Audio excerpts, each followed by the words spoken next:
Hey TMFG community, John Yoconetti here with Carlo Cancino. In today's episode of Ask TMFG, we're going to be taking a look at retirement for Canadians. And reports are coming out that Canadians can expect the longest retirement in history, and are they ready for it? So remember, if you do enjoy our content, like, comment, and subscribe to the YouTube channel. We love doing these videos for you.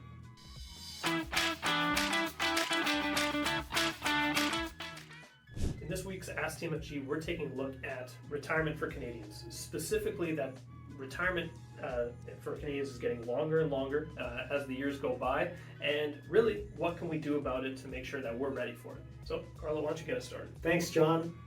According to Stats Canada, the average age for a Canadian to live is now age 83.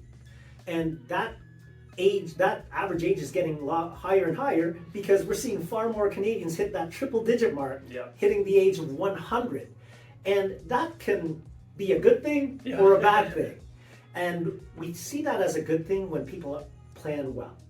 And what we're finding, and what the statistics have said, is that more than 50% of Canadians right now do not have a financial plan in place.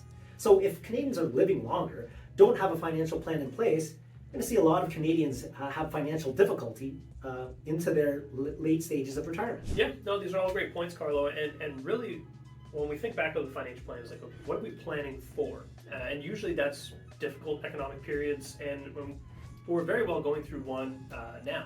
And primarily one of the biggest issues that we're dealing with is that higher cost of living or increased inflation rate.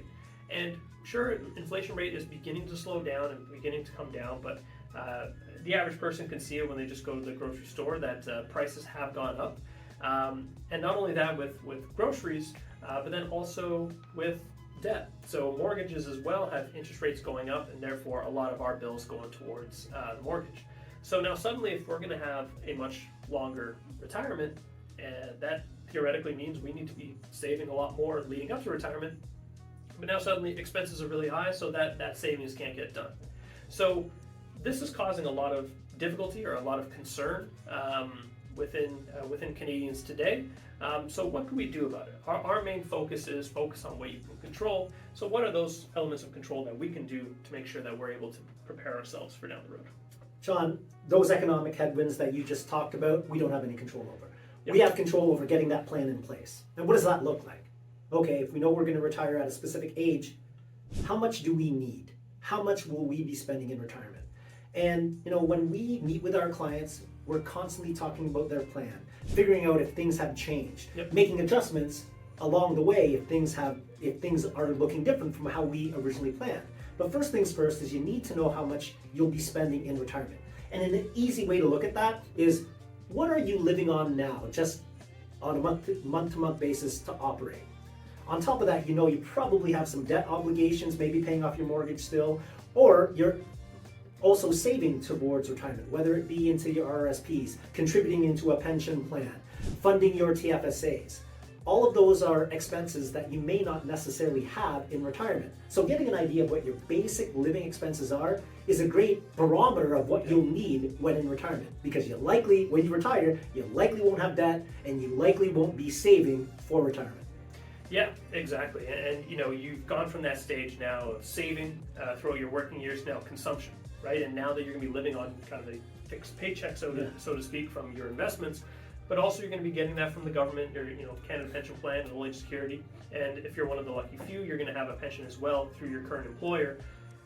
So now when we're into consumption mode, we need to start thinking about how are we going to do this, first of all, tax effectively. So the less you're paying in taxes, or the more mindful you are of the taxes you pay in retirement, the less actually you need to withdraw from the overall portfolio, and therefore the longer it will last. So keeping that in mind is going to play a very large role when it comes to retirement. But then even pre-retirement, it's also where should we be directing our savings to ensure that we're in a good situation come retirement. Maybe if you already have a pension, maybe the RSP isn't the best option for you. Maybe you should be focusing that towards the tax-free savings account, towards an open account, or something along those lines. Yeah. No, those are great points, John. all of those should be considered when creating the plan, how much you'll be spending, the different income sources that you'll have in retirement, the types of investment vehicles you can be using while you're saving into retirement. But one of the most important factors to consider in this longer retirement is sticking to that plan. Yeah.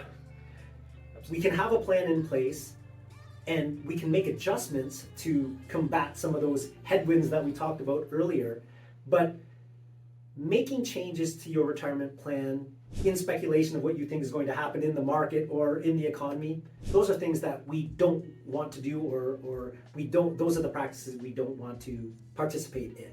So have your plan in place, know what you're going to be spending.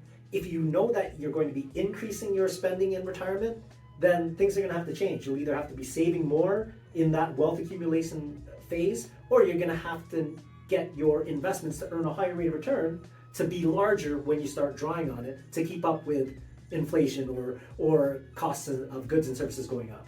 Yeah. The very important thing that you said there is sticking to that plan. And we see time and time again when things get a little bit rocky, people are ready to jump ship and to come up with a different alternative. At the end of the day, the current situation that we're in now with the high inflation and high cost of living, that won't last forever. The same way that even when markets are great, we know that won't last forever, right? Markets are going to be incredibly volatile, and we're not going to be too scared when the markets are poor. We're not going to be too excited when the markets are good. We're going to be excited when you're finally able to say, I'm going to wrap it up, I'm going to retire, and do so happily. That's when we'll get excited, because that's the most important thing, planning towards major overall goals. So hopefully you learned a little bit today on just what's going on right now amongst Canadians. Maybe that's a concern that you have. Let us know down in the comment section below. Are you prepared to, let's say, outlive your retirement? Have you started thinking about the financial plan and things of that nature? Remember, we do enjoy doing these videos for you, so remember, like, comment, and subscribe to the YouTube channel. But until next time, I'm Johnny Occonetti. I'm Carlo Cancino. And this has been Ask TMFG.